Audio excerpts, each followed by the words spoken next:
Hello friends, आप सब कैसे हैं। उम्मीद करती हूँ आप सब बहुत अच्छे होंगे। फ्रेंड्स देखिए, नमकीन खाना तो सभी को बहुत पसंद होता है और मोस्टली नमकीन बनी बनाई मार्केट में मिल ही जाती है, तो हम झट से एक पैकेट ख़रीद के ले आते हैं और एंजॉय करते हैं कभी भी।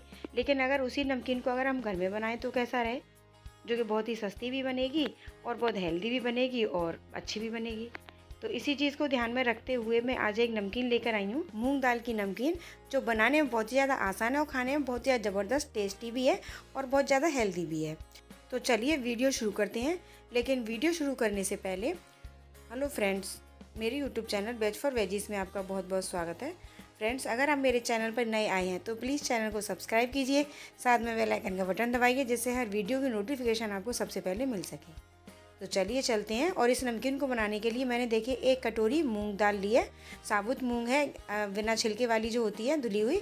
और अगर ये मोटे दाने की मूंग दाल है तो बहुत अच्छा है, मोटे दाने की ही हमें लेनी है। और इसको अच्छे से हमें धो करके 2-3 बार इसको धो लेना है, इस तरीके से पानी डाल के, क्योंकि इसके ऊपर जो पॉलिश है, जो पाउडर लगा होता है, वो अच्छे से निकल जाएगा। और देखिए, एक बार धोने के बाद इसके ऊपर से वो जो पानी होता है ना, थोड़ा वाइट वाइट सा निकलता है, ये पानी हम बिल्कुल निकाल देंगे।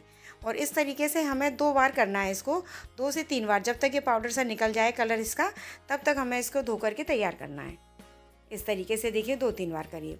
और 2-3 बार धोने के बाद देखिए, एक डाला है हमने आधा चम्मच करीब बेकिंग सोडा, जो मीठा सोडा होता है, खाने वाला सोडा, वही हम डालेंगे इसमें। और इसके बाद डाल देंगे हम पानी, 1 से 2 गिलास पानी डाल देंगे। और सोडा इसलिए कि ये दाल हमारी जब फूलकर हो जाएगी तो बिल्कुल सॉफ्ट बनेगी, बहुत अच्छी सी बनेगी, क्रिस्पी और सॉफ्ट बनेगी।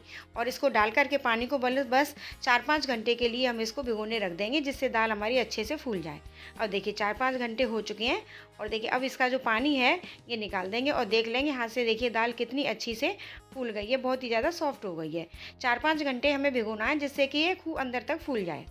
और देखिए इसको अब निकाल करके एक छलनी में लेकर के इसका पूरा पानी हम निकाल देंगे। किसी बर्तन पर रख लेंगे छलनी को, और उसका जो दाल का जो पूरा पानी है वो हम निकाल के अलग रख देंगे। देखिए इस तरीके से।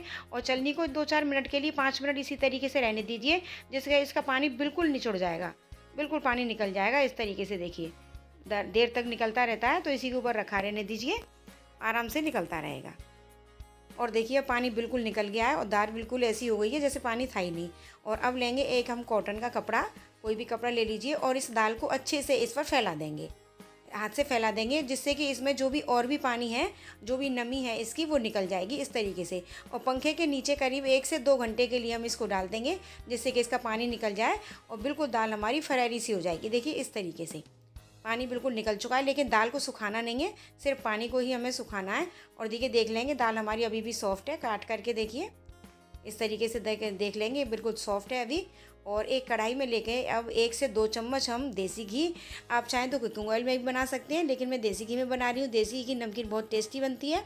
और थोड़े से डालेंगे इसमें कड़ी पत्ते, इस तरीके से। और जो हमने दाल ली थी, वो दाल को हम, पूरी दाल को इसमें डाल देंगे। जो हमने अभी दाल सुखा कर रखी है ना, पानी सुखाया है उसका, कपड़े पर से लेकर के, और इसमें कढ़ाई में हम उस दाल को डाल देंगे। और इस तरीके से हम इसको चलाते रहेंगे। करीब हम इसको 8 से 10 मिनट लग जाते हैं चलाने में, बिल्कुल मीडियम फ्लेम पर, लो टू मीडियम फ्लेम रखेंगे, हाई फ्लेम नहीं रखेंगे। और देखिए इस तरीके से हम इसको चलाते रहेंगे। और 5 मिनट बाद करीब देख लेंगे ये बनी है या नहीं। लेकिन अभी दाल देखने में पता चल रहा है, काटने पर बिल्कुल सॉफ्ट है। और जब तक दाल हमारी क्रिस्पी नहीं होगी तब तक हम इसको इसी तरीके से चलाते रहेंगे और फ्राई करते रहेंगे इससे, जिससे कि जिसका जो पानी है वो सूख जाएगा और दाल हमारी बिल्कुल एकदम से क्रिस्पी बन करके तैयार होगी, बहुत अच्छी सी। और थोड़ा सा पेशेंस रखना पड़ता है, क्योंकि लो फ्लेम पर हम इसको कर रहे हैं, और लो फ्लेम पर बिल्कुल अंदर तक इसकी क्रिस्पी बन हो जाता है इसमें। और देखिए इस तरीके से दाल हमारी काफ़ी हो चुकी है, ये देख रहे होंगे आप चलाने पर भी बहुत ज़्यादा सूखी सी हो गई है। और अब डालेंगे हम इसमें टेस्ट के अकॉर्डिंग थोड़ा सा नमक, 1 चम्मच डाल दीजिए, आधा चम्मच, 1 चम्मच, जितनी दाल है उस हिसाब से आपको जितना पसंद हो। और अगर चाहे तो आप इसमें कोई भी मसाला भी डाल सकते हैं, चाट मसाला, लेकिन मूंग की दाल अक्सर बिल्कुल नमक वाली होती है, मसाला मिर्च मसाले उसमें नहीं होते हैं, जिससे कि बच्चे बड़े सभी खा सकते हैं उसको। और इस तरीके से देखिए इसमें हम निकाल लेंगे, प्लेट में निकाल कर देखेंगे अच्छी सी हुई है कि नहीं। देखिए अगर प्लेट से चिपक रही है तो इसका मतलब अभी दाल में कमी है और थोड़ा सा मॉइस्चर है। और अगर नहीं चिपक रही है तो इसका मतलब पूरी तरीके से बन चुकी है। और 2-3 मिनट के लिए हम इसको और फ्राई करेंगे, जिससे अच्छे से क्रिस्पी हो जाए। ये देखिए अब बिल्कुल क्रिस्पी हो चुकी है। और अब हमने इसको प्लेट में, इसको दाल को निकाला है। देखिए निकालने पर दिख रहा है ना, बिल्कुल एक एक दाना अलग अलग हो चुका है, बिल्कुल चिपक नहीं रही है और बहुत ही ज़्यादा अच्छी से बनकर तैयार हुई है। ये देखिए, और देख लेंगे, देखिए दाना अब हमारा बिल्कुल कट नहीं रहा है, इसका मतलब हमारा अंदर तक बिल्कुल सिक चुका है और दाना क्रिस्पी हो चुका है। बहुत ही बढ़िया सी मूंग दाल बनकर के तैयार होती है ये, बहुत ही अच्छी सी। आप इसको छोटे बच्चों के लिए, बड़े बुज़ुर्गों के लिए, किसी के लिए भी इसको बना करके तैयार कर सकते हो।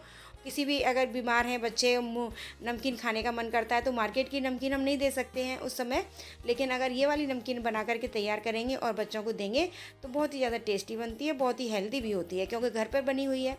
तो फ्रेंड्स, नमकीन की रेसिपी कैसी लगी कमेंट बॉक्स में लिखकर ज़रूर बताइए, और वीडियो को अधिक से अधिक लाइक कीजिए और शेयर कीजिए।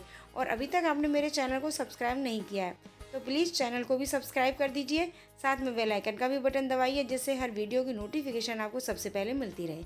तो मिलते हैं इसी तरह की नई नई रेसिपीज़ के साथ, तब तक के लिए बाय बाय, टेक केयर।